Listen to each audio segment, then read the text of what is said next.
So one of the topics that we were warned would come up in the legislative session has indeed surfaced. We have viewers from Appleton and other places who want the panel to address the issue of recreational marijuana, marijuana usage generally, constitutional amendment, and also another viewer is concerned about the Freiberg bill dealing with marijuana. So that's the field that we've got to deal with, and I'll let the panel take it where you want to go. Let's start with you, Representative Moran. I support legalizing marijuana.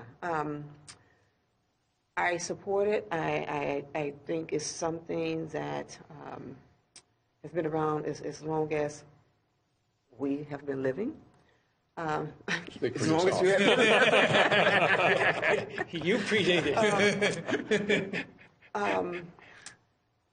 You know, we have an abundance of people who have been in prison because of marijuana, and I think, you know, it seems to not have had a bigger impact than drinking alcohol, right? One of the interesting things that I heard from like seniors over the summer is that I went and I met with a group of seniors, and I asked them, what are the things that you are concerned about? And the first thing they said for us seniors, many of us who are aging, who are lonely, who are dealing with pain, is that there's a problem that we have with drinking. They are abusing alcohol. And they said to me, where I was like totally surprised, is that we support legalizing marijuana, right? It's like, you know, it would really help us and support us with the pain. Will also, it will alleviate the abuse that we're finding in our seniors community around alcohol, because we can take a puff or two and we're okay for a while. Do you see this as a constitutional amendment or moving forward with some kind of statutory action? You know, I think we should put it to the people. I think we should absolutely put it to the people and let the people in the state of Minnesota decide on this issue. Senator Marty, what do you think? I don't think it needs to be in the Constitution, but I have a feeling that may be one approach, because I have a feeling that some people might be more comfortable saying, well, I don't want to make the decision for everyone else, we'll let the public decide. But I actually think we should decide this. I authored 20 years ago medical marijuana bills. I'm glad that finally came around. I think it's still too cautious. I do support legalization, but I've never introduced a bill on it, because I'm always troubled by the fact that we have no ability, and this is U.S. Supreme Court rulings on corporate speech, we cannot stop them from marketing certain products. I think there are certain products we should not be closer to libertarianism on that I don't think we should be banning everything. But if people choose to smoke or drink or something, well, let's not promote it. I mean, when the lottery came into being, I offered an amendment that got Bob Lassard to carry the bill away from the Capitol for a weekend, because it was a bill saying, well, we would ban the lottery from advertising. I mean, if the government's going to make money off people gambling on something, at least we shouldn't be marketing. We should spend money telling people to get a good education, work hard to get ahead, not gamble your money. But we couldn't do that. We're not allowed to ban alcohol advertising or marijuana advertising. And I really think it should be a legal product for adults, but we should not be marketing or encouraging the use of it. And unfortunately, we don't have the ability, I don't think, to ban the marketing of it. But I'd feel much better about if people could get it, but they can't go out and be selling it. I mean, they can sell it, but they can't market it and encourage people to buy it. Representative Nornis, your thoughts? Well, I'll be very blunt, and I don't think it's a good idea.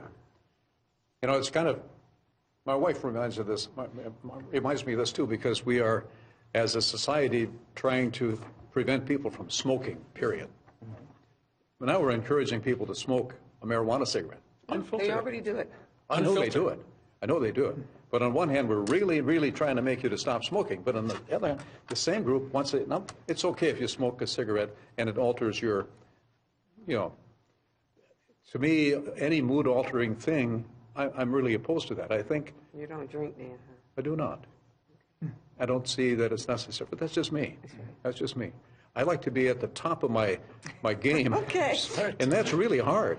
That is. And I know that is part of society and so forth. So I'm just saying that's fine. You've got the freedom to do that.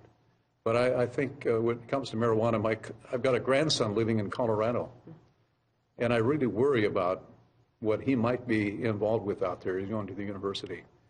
It's an environment that just invites a young person to. And I hope he's studying. But That's my goal. Work hard and not partying all the time. Well, they do that too, so know. I just want you to know that. I know that. But, I have not seen any evidence, maybe there's some out there, some data that says, that if you legalize something or legalize marijuana, that all of a sudden there's going to be an abundance of people deciding to smoke marijuana. You hear all kinds of stories about Colorado, and they're kind of wild from good to bad. You hear a lot of things about the city. I know. But that don't mean it's all true. So bottom line, I'm opposed, period. You're a no vote. We can put you down as a no vote. All right, Senator Osmek.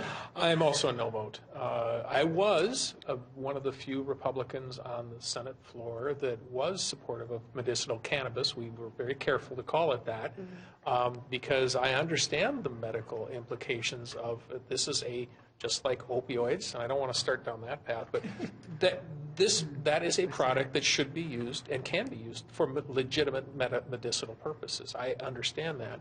I work in that type of an industry. My problem is that it is a gateway drug. There is no doubt about it that kids start, technically, most will start with cigarettes and start to graduate up. I have a friend, and his daughter went down this path and went into marijuana, and she moved up rather quickly up the drug scale, as I call it. And it's also proven in states that have legalized this that by legalizing it, you make it more available to teenagers who shouldn't be using it. And of course, we will have a rule as far as how old you can be, just like we have with alcohol. Mm-hmm. But you exacerbate the problem by making it legal. I'm willing to talk about decriminalizing some portions of it. I think it's rather ridiculous that if you have a couple of joints in your pocket, you go to jail for an extended period of time. I'm willing to talk through that thing, but making it fully legal, I just cannot go in that direction because of my background and what I have seen. Not my personal background, mind you, but what I have seen, and that I am very concerned about our youth going down that path. I would be putting it on the ballot. I think John and I probably both agree. We put too many things in the Constitution as it is right now, probably, and it's a cop-out for the legislature to just punt it to the people. We should just stand up and say yes or no and move on. By the way, about Bud's point, I'll say that as one who drinks very little and never smoked a cigarette, let alone a joint, but I do favor the legalization. I think it's the same sort of thing as prohibition. We did prohibit alcohol because it's a problem.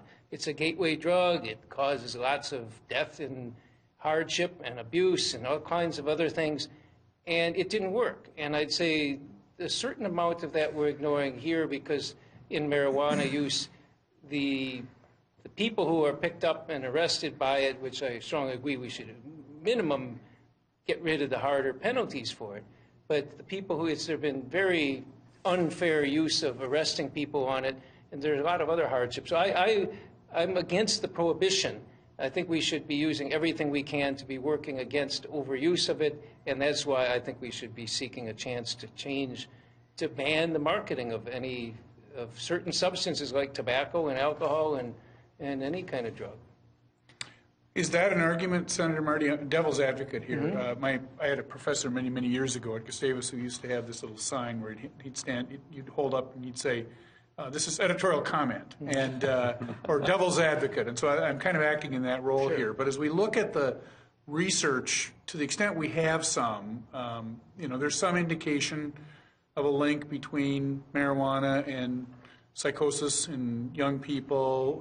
There is this gateway issue that Senator Osmek mentioned. So some of those things seem to argue maybe for caution here. How do you respond to that? I would say that there's a lot more evidence of the harm when you start very young. Mm-hmm. Right, and that's what I meant. Just today. And I very much think we should not be allowing it for young people. Mm-hmm. And I think that's why the raising tobacco to 21, trying to make it harder for high school kids and younger to have access to it. It's far more addictive if you start young, and things like that. So I don't want to pretend it's a safe, wonderful thing. I'm not going to be going encouraging people to smoke marijuana. I'm just not. I just think we should So be. your argument basically is, it's the prohibition argument, which is prohibiting it hasn't worked. Right. And we should restrict it. You can regulate it and restrict it and do that, which we can't fully do because of the U.S. Supreme Court, but we can do everything possible. I'm hoping we can have a real good discussion Right. this session and visit all of those issues so that whatever we do it with as much information as possible. And the analogy to alcohol, using alcohol isn't quite perfect because we had the illegal use of alcohol right up until when we went into prohibition. I forget if it was the 23rd Amendment or what it was. Courtesy of Volstead, who was in Yes, Minnesota. There you go. But then we tried to put the genie back in the bottle, and then we essentially let the genie back out of the bottle. This one, the genie's still in the bottle, and we can keep him there. I think it's close, and there's a lot. I'll agree to this one. Alcohol abuse can be far worse and far more damaging to a family than smoking a joint. I will cop to that fact. I just don't want to start down that path. I would agree with you. And, There are alcoholics, that's what you're saying, that have a disease, and we don't know that marijuana. Representative Moran will give you the last 15 Wow. seconds or so. Last on this 15 issue, seconds. 30 seconds, whatever. So what we do know is that it is legalized in other states. So what we can learn from other states, we can have some real evidence about the impact that now there's legalized, is legalized, that there's more young people coming into the uses of marijuana, and maybe we see some real impacts on, crime or some of the things that can help inform us around the direction that we could or should, or maybe not go in, because there are some things that we can look at too now. I just don't want us to get into our own minds and believe what could happen, because there's evidence out there to show us what is happening And I in think other that's states. the nice thing. There are states that are doing it. There are places that could easily come and visit us Yes. and tell us the good and the bad. That's right. I have the feeling we'll be continuing this discussion over the course of the next several yes. weeks.